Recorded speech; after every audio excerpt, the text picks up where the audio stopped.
Donc on va commencer par le premier exercice qui demande de montrer que la fonction plus lambda xy point x plus y est paire.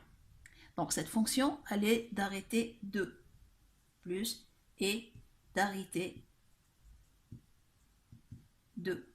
Pourquoi? Parce qu'elle a deux éléments d'entrée. Donc la règle de récursion, elle dit quoi? Elle dit que votre fonction plus qui est d'arrêté n plus 1 est paire. Si vous arrivez à trouver deux fonctions h et g paires, d'une manière à écrire la fonction plus en respectant les conditions de la règle de récursion. Donc, puisque dans la règle de récursion, le plus est d'arrêté n plus 1, donc notre n plus 1 est égal à 2, implique que notre n c'est 1.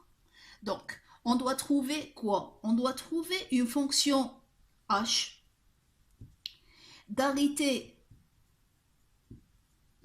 n égale 1 paire, et on doit trouver une fonction g d'arrêté n plus 2 qui veut dire n c'est 1, donc plus 2 c'est 3, PR, tel que ma fonction plus, elle doit être écrite comme ça. Donc, le plus, il doit prendre comme n c'est 1, donc il y aura un seul élément en x, et le dernier c'est un 0. Et je dois trouver un h de x. Tel que h, ça doit être une fonction PR. Ça, c'est la première condition. La deuxième condition, je dois trouver que ma fonction plus, si je vais lui appliquer x, et le deuxième élément, c'est un y plus 1, je dois obtenir une fonction g PR x f de x, y, y. Le but, c'est de trouver cette fonction h et de trouver cette fonction g. Et ces deux fonctions qu'on doit trouver, ils doivent être paires. Si on arrive à les trouver, donc notre fonction plus est paire. Donc on va commencer par la première condition. Donc on va faire quoi? On va démarrer de la partie gauche et on va essayer à voir la partie droite. Donc si je démarre de plus x0, je vais appliquer la fonction plus à x0, donc j'obtiens quoi? J'obtiens x plus 0, puisque la fonction plus, elle dit si vous avez deux éléments en entrée, vous allez appliquer un plus ordinaire entre ces deux éléments. Et c'est ce que je suis en train de faire. Maintenant, x plus 0, c'est quoi? C'est un x. Est-ce que ce x, je peux l'écrire comme une fonction de x? Oui, je peux, en utilisant la projection. Donc c'est la fonction p. Parmi un élément, je vais projeter le premier. Est-ce que cette fonction est paire? Oui, cette fonction est paire parce que c'est une fonction de base. Et donc j'arrive à trouver ma fonction h. Donc h égale p1 de 1. Et elle est paire. Ok? Maintenant, on va passer au deuxième élément.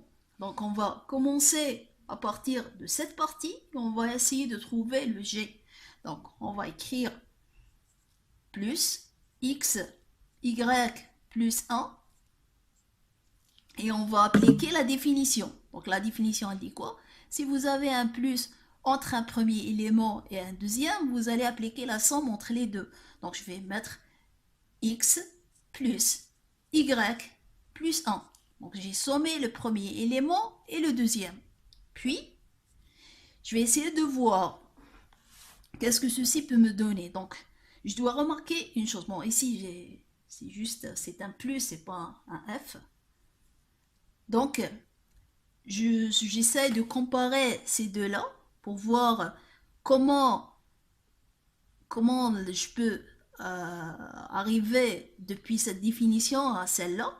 Donc, je remarque que je peux utiliser ici le plus xy, parce qu'il existe ici. Donc je vais faire ça. Donc c'est le plus xy plus 1. Voilà, donc ça, je l'ai remplacé par plus xy plus 1. Et ça c'est quoi? Ça c'est quoi? C'est le successeur, le s de plus xy.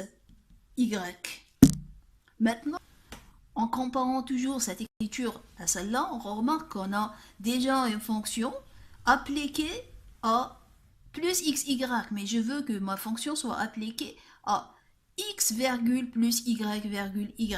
Donc je fais quoi? Donc il me manque le x et le y. Donc je vais faire quoi? Je vais faire entrer une autre fois la projection, et en général c'est ce qu'on utilise lorsqu'il manque des éléments. Donc ça va être S de quoi?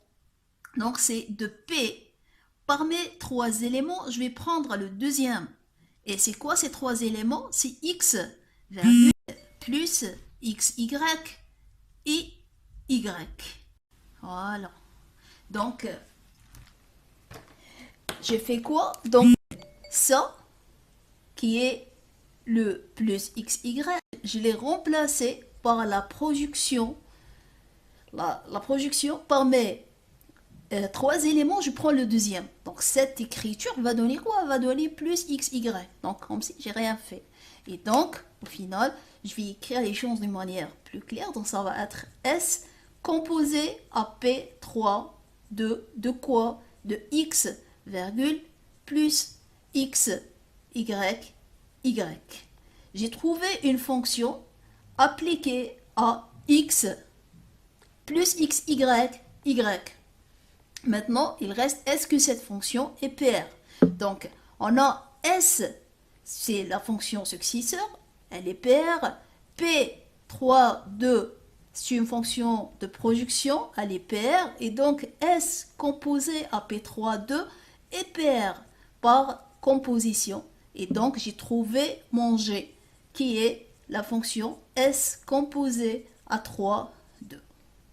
Donc, j'ai arrivé à trouver une fonction h d'arrêté 1 qui est paire, et j'ai trouvé aussi une fonction g qui est d'arrêté 3 est paire, et donc par récursion ma fonction plus est paire.